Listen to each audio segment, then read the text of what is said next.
Hello there and welcome back to the channel. Today we're going to be talking about the last couple of weeks in the drone industry because frankly it's been shocking and we've come under pressure time and time again from various organisations. Some we assume are actually on our side as well and some we don't. And in this video I want to talk about the Government Select Committee thing with regards to Andy Sage.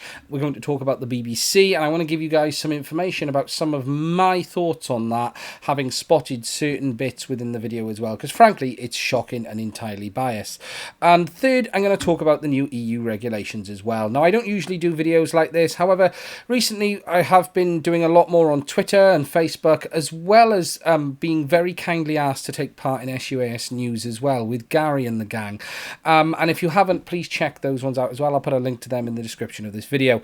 But I wanted to talk about these things myself on my own channel and just go over certain aspects of it for me. So first of all, we're going to take a look at the MP assess the growing use of civilian drones, and it is the UK Government Science and Technology Committee who are seeking evidence. And obviously this took place on the 26th of June and there were three people at this event speaking. It was Captain Tim Pottage from BALPA, Andy Sage, Head of Unmanned Traffic Management at NATS, and Special Sergeant Kevin Taylor, who's Chief Pilot for Lincolnshire Drone Police Unit.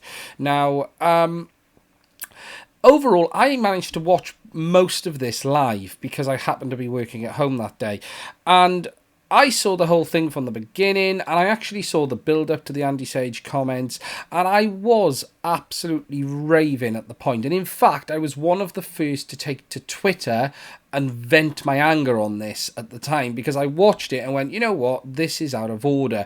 However, I will also add, I do sort of get the context in which he said it in. For me, it was not so much about the famous 3Cs, it was more about how it appears NATS view drone users, and that was what my problem was. Andy Sage himself actually came across very well at this committee. In fact, it was hard not to agree with some of the stuff he was saying, and then we came to this water cooler moment where he dropped these comments in. Now, I don't agree they were said in proper context. He completely said them out of context. I do get his point, and these comments have also been said in the US before as well, and that seems to be where he got them from. For me, my whole issue with this thing with Andy Sage was the fact of it appeared to be a glimpse into how they really feel about drone users at NATS, and that was my problem with it. Now obviously this happened and everyone kicked off, and as I said, I got to Twitter straight away, as did many other good guys as well, and NATS did sort of push out a half-hearted clarification the next day, because Andy Sage was also at another event with the CAA, but that was done behind closed doors. But the pressure continued and no one was happy with it, and in the end NATS have issued an apology to the drone committee and the community itself, and what they are going to do is clarify their statement to the Science Select Committee, and they have issued this apology to the drone community. Now, to be fair to him, he has come out and said, you know what, I was wrong. Now, he's obviously going to say that. However, I do think that NATS are doing some fantastic work as well, and that should also be highlighted. It was a stupid comment to make, under no illusion take that, you know, it should never have been said. However, I would also guess he's pretty much learned heavily from it as well. My only concern really after something like this is, will someone like Andy Sage continue to be as open as they have been in the past? We will hope they are. I think they've drawn a line under it pretty much. You know, there were some calls for him to get fired and stuff, and personally, you know what, I didn't feel that was necessary, but I think it's also sent a warning shot across Nat's bow to say, hey, you know what, the community is not going to stand for this. So that was pretty much the 3Cs thing. I did see some fantastic stuff on the internet around this as well. You had the t-shirt. I could put out the t-shirt you could order, and you know, some real funny things around it too. It did hurt. It did make me angry as a commercial drone operator and a drone user, because it was just out of order and totally unnecessary. But to be honest, it's over and we can move on from that one now. The next thing, but actually, before I go on to that, as I said, it was part of the Science Committee, and there is another one coming up as well. And the next one is on the 9th of July 2019 at 9:30 in the morning. Now, at this one, you're going to have Gemma Alcock from Skybound. Chief Executive of the BFMA is going to be there. David Pips, sorry, not sure how to say that last name. And you're going to have Professor David Dunn. Be interesting to see what he's got to say on this. However, that is on the 9th of July, and I'm going to try and watch it, or at least play it back as well, because it is important, these things that are taking place on this. Now, next, the BBC. Where to start with this one? Now, I'm not going to show too many images of this other than a very quick glimpse of that and a very quick glimpse of this. Now, if you haven't seen this, this is Britain's Next Air Disaster Drones, a programme that aired last week on the 1st of July, hosted by a gentleman called Aldo Kane. Now, my first gripe was this: the BBC have the audacity to list this under the science section of their website. I'm going to be posting that later on Twitter myself. This program was anything but scientific. It was the entire opposite of scientific. From the moment this program started, when the BBC continuity announcer introduced the program, they already stated a fact that was false, that like the Gatwick drone incident. Now, for me, this entire program focused on the anti-drone narrative. Its entire goal was to push the fact that the Gatwick incident was a drone, yet there is zero factual evidence to prove that. It was set up to push fear. It was set up to make you think drones are bad from the beginning to the end, through the use of language in the program, through the constant referral to like the drones at Gatwick, just like the drones at Gatwick. Constant referral to this. Now, for me, my biggest gripe with this is that damn test in the middle of it. The science test where they allegedly showed the damage a drone would cause to a wing of a light aircraft. Now, there is so much wrong in this. I could go on, but there's a few points I just want to make. If you haven't seen it, watch this program. Watch, and at the end, complain to the BBC, and I'm going to talk about that at the end of this. But what they did is they first of all fired this gel at an aircraft wing, and it did damage, and they said that represented a bird strike. Absolutely no issues with that. What was interesting at that point, though, is they set the cannon up, they went into a room, and if you look at Aldo Kane at that point, he's quite excited with this test. No fear in him at all. Upbeat messages, they watch it go off, and it's all nice and quite happy clappy.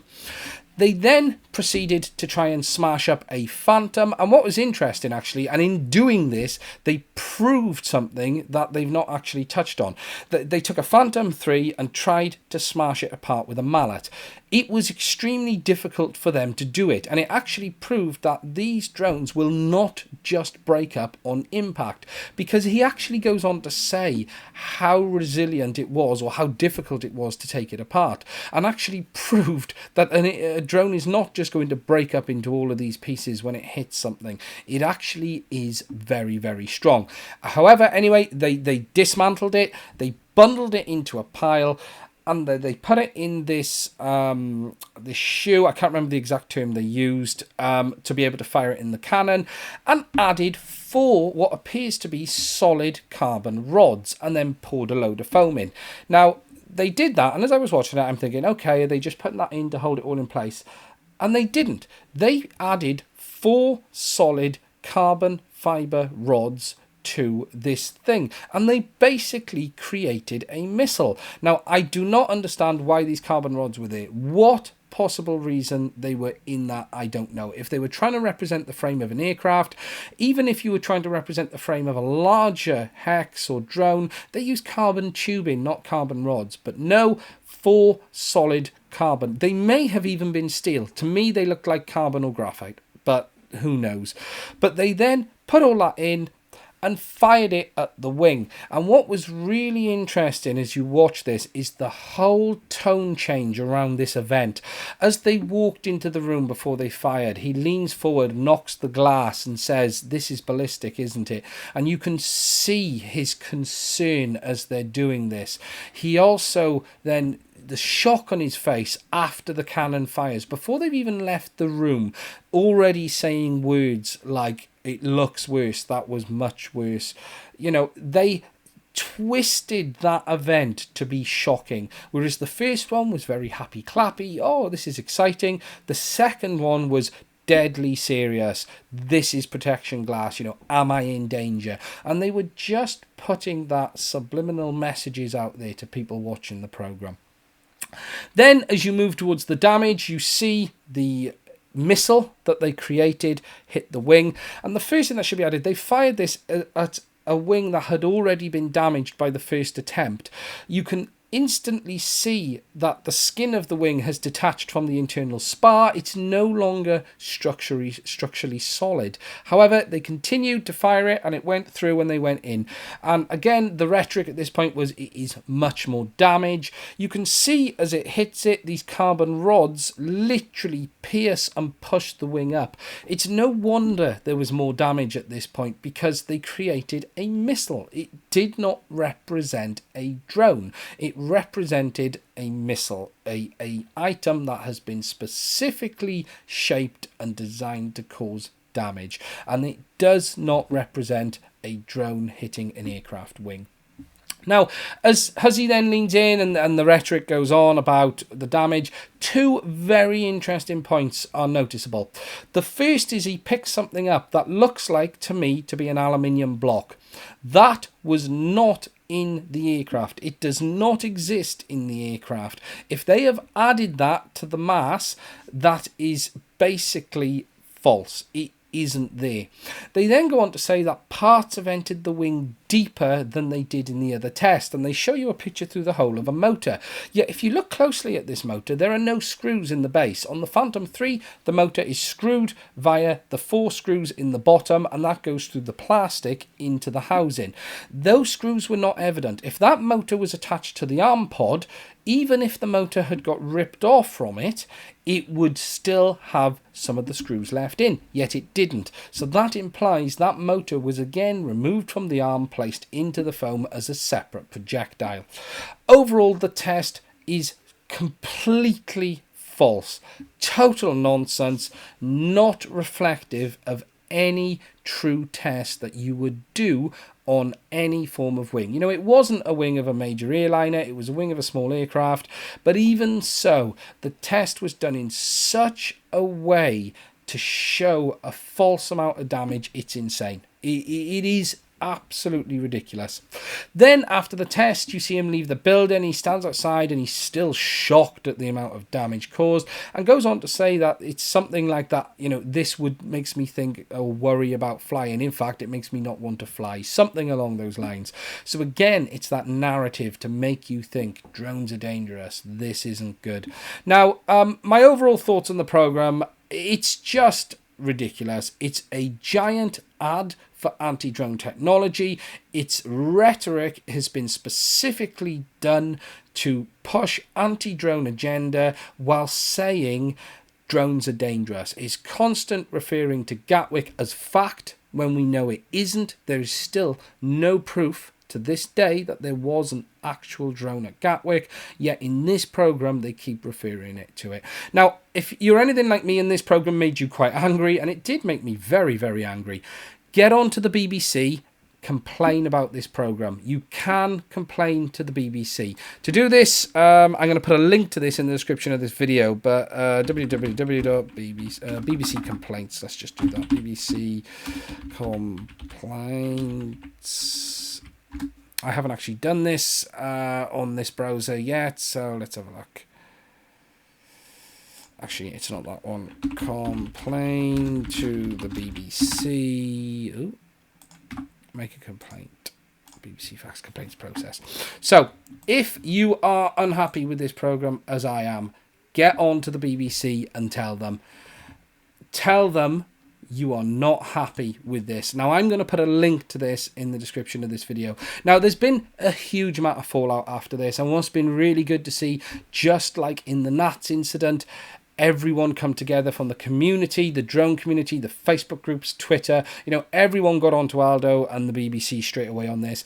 DJI released a statement on this, as did RPAS, as well as did a number of other organisations. So it was really good to see, especially RPAS getting off the fence, and a few others do that as well. There's more to come on this as well. I've heard that it's not over. You're going to hear more complaints in the next week. But if you feel this programme was wrong, and as I've said, the BBC have the audacity to list this under science and technology and their website under science, put a complaint in. Tell them, you know what, we are not happy with this. I am a BBC licensed player myself. And the reality is the BBC's anti-drone agenda is getting out of control, frankly. And they seem to stand behind this thing that it was a Horizons programme, it was externally produced. It doesn't matter. The BBC has to do a fair and balanced programme no matter who is involved. Now, what is also slightly interesting on the flip side of this is that the BBC have put 1 or 2 positive drone stories out after this, only after everyone complained though. Now, make the complaint, link in the description of this video, and tell them how you feel, because unless we do that, they're not going to listen and they're not going to prevent it in future. The damage is done on this one, let's be honest. There's no way of turning back the clock and stopping this programme going out. However, what was interesting is the gentleman Aldo Kane went on a website, on a talk show or an interview afterwards, and did quite a lot of backtracking on this, actually. Did quite a lot of backtracking. Personally, I had nothing against this gentleman at all. I've never heard of him before. It's a new one for me. But frankly, it appears to me they've created a program which pushes an agenda of anti-drone technology and probably trying to get himself in the anti-drone industry. That's what it seems to me. I could be wrong. The gentleman certainly has a interest in past, and he served the country as well. So, I don't like hating on people like this, if I'm honest, because the guy's done stuff I've absolutely never done myself, and he also should be congratulated for serving his country as well. That should never be overlooked. It's a shame he's got tarnished like this, if I'm honest. For me, it's a shame he's been tarnished like this. I wish him all the best. And let's hope it's been a learning curve for him. I don't know how much involvement he had in the production of the programme, whether he was just a presenter, but let's hope it has been a learning curve for him. So get the complaint in on that one, and get that one over. Now, the last thing I want to talk about is the new EU regulations, and I'm going to do a video on this specifically. If you're not aware, DJI Enterprise did a talk on this week as well. Let me get this off Balpa because I don't want to promote them any more than I have to. Let me just bring this one up because I haven't actually done this. New EU drone regs. This is me being slightly unprepared in this section, and the CAA new EU regs. Sorry, I talk when I write. Is it this one? Now, I've read this extensively. Now, yeah, the CAA have released CAP 1789, and I am going to do a video on this specifically. Because there's a massive amount to talk about in this. There really is. And you've got the new updates to the regulations as well. And the EU regs are, let's bring it up here. It is these two here. And I'm going to do a whole video on this. I've done a presentation which I'm going to share with you guys as well and give you an update on where we're at with it. DJI Enterprise also put out a webcast on this a couple of days ago, and if you haven't seen that, I'll put a link to it as well. That's worth a look if you want to understand, and I am going to explain a bit more. The very basics I want to touch on this at the moment is this came into force on the 1st of July, and as it stands today, nothing changes. However, there are going to be some big changes around drones in the future with this. And as this stands today, as this document stands today, this will end PFCO in the UK as a permission for commercial operation. unless the CAA put some more regulation on the top of this. Now, that hasn't been determined yet, but as this document stands today, PFCO will cease to exist, and commercial operation or flight will be based on risk, not the type of operation you're doing.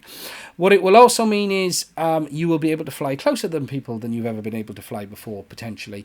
And there's some really interesting stuff in this, and I am going to do a specific video. I'm going to try and do it today and put it out today as well, and please check that out. That's it for this little bit of a video podcast. I don't do these things very often. As I've said, we've been talking about this on Facebook, on Twitter. I'd really appreciate if you guys followed us on Twitter. My Twitter is @MadRC1. Please do check us out. I have a shockingly low number of followers, 38 so far. I'd love to get that increased. I'd also like to thank Gary at SUAS News, who's been having us on there a few times, or me on there a few times as well. Please check out those videos. I'll put a link to all this stuff, and we've been talking about this stuff weekly as it's gone on. Please do complain to the BBC on this. If you found this programme shocking, please do get on to them, and please do put that complaint in. You've also may have seen there's been a number of new drone organisations pop up across Facebook, across the various things. For me, this creating more organisations to try and stop this stuff doesn't work. There are so many Facebook groups, there are so many people. This is about the community working together, and what's really pleasing is how the whole drone community has come together over the last sort of 2 months with this stuff. We have been battered in the last month, frankly, absolutely battered. I don't think it's over. I think there's some more negative stuff to come yet, if I'm honest. I have a feeling that there's a train in motion and it's not quite reached the station yet, but we will see. Don't forget, the second part of the Government Science Committee is taking part on the 9th of July as well. That's it for this video. I hope the information I've provided has been helpful. Please do subscribe. I should get that in somewhere, right on right hand corner. Please, again, follow us on Twitter. It's lonely at 38 followers, and I will do another video again soon.